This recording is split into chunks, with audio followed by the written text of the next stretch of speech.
So here we have an alternating series and we want to determine its convergence, and we're going to use the ratio test.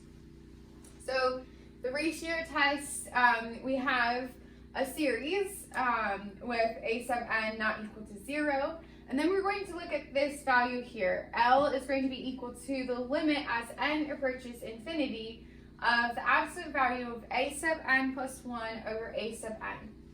And this value is going to help us determine what type of convergence we have, or if it's convergent.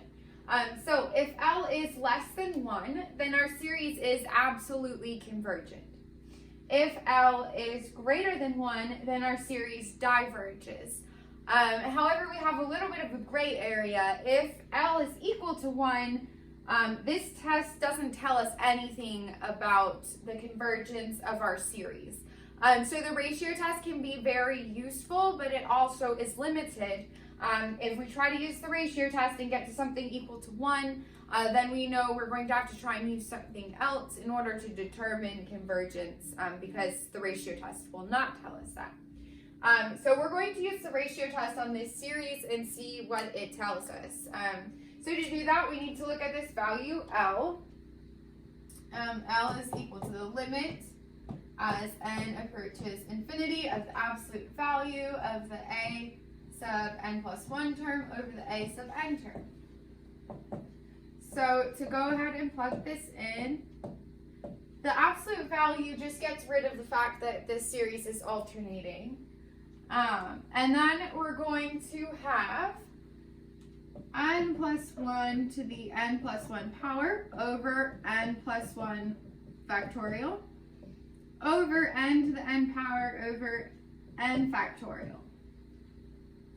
And so now I'm going to multiply by the reciprocal of the denominator in order to clean this up a bit and see if we can take the limit.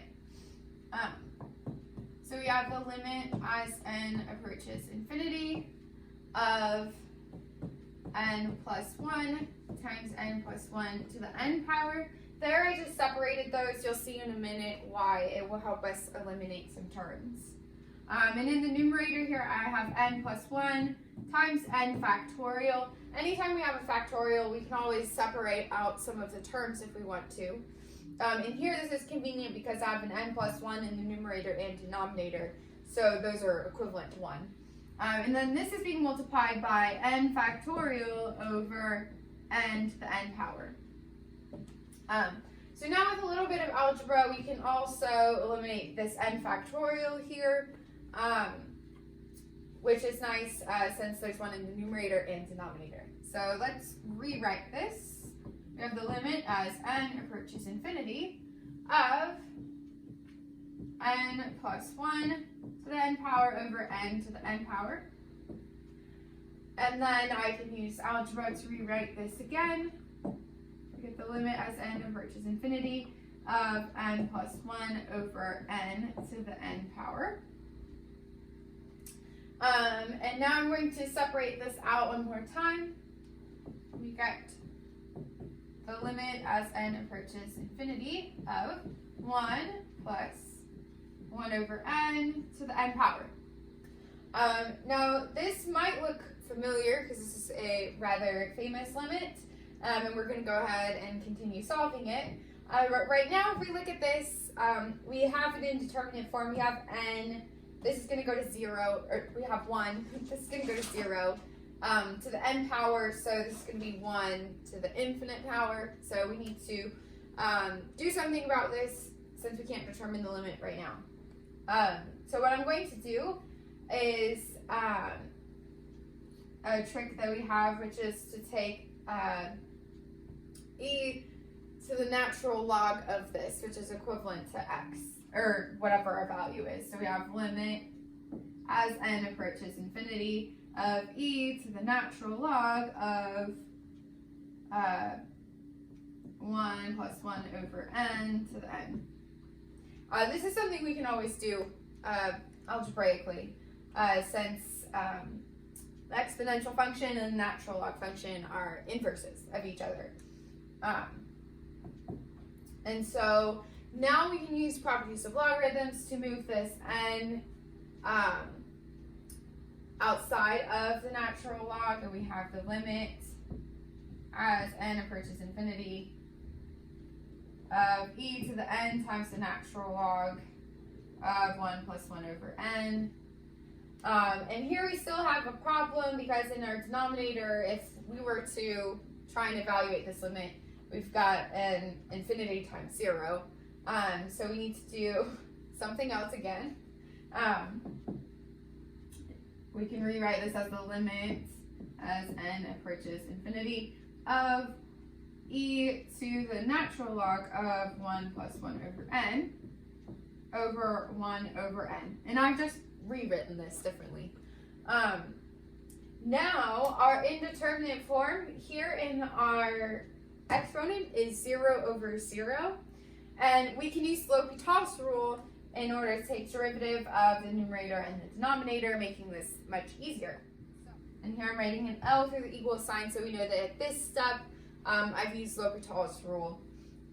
We've got the limit as n approaches infinity of e to the derivative of the numerator is going to be 1 over 1 plus 1 over n times 1 over n squared.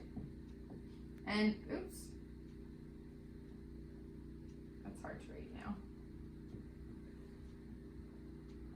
Over, the derivative of the denominator is going to be 1 over n squared, and then our 1 over n squareds are going to cancel, and we get the limit as n approaches infinity of e to the 1 over 1 plus 1 over n.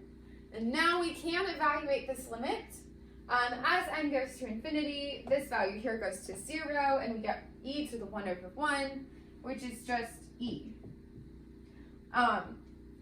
So what we ended up with here is a quite famous limit, which is that the limit of 1 plus 1 over n to the n power is equal to e.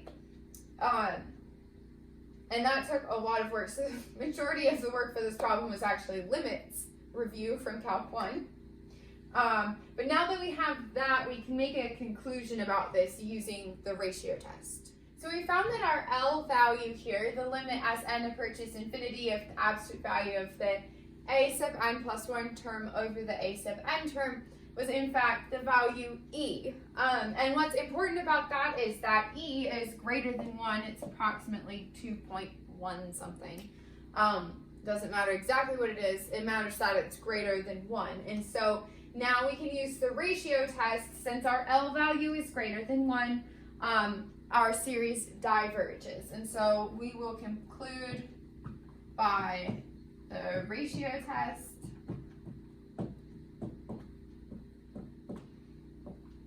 Our series